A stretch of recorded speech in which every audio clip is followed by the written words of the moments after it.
Amulong PNP nagsagawa ng relief operations para sa mga naging biktima ng pagbaha. Patrol Woman RR Ledesma sa balita. Dati sa iniwang dagok ng Bagyong Uwan, madami ang nalubog sa baha na dulot ng malakas na ulan sa bayan ng Amulong, Cagayan.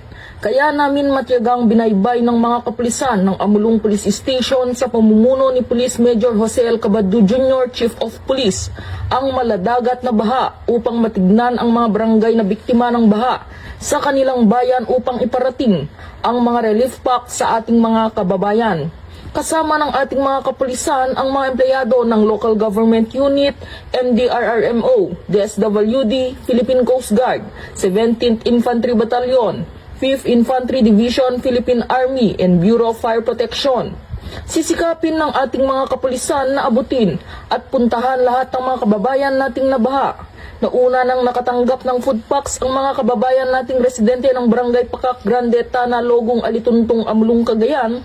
Ang pagseserbisyo ng ating mga kapulisan ay nagpapatunay sa bagong PNP na serbisyong may malasakit, tapat at nararamdaman.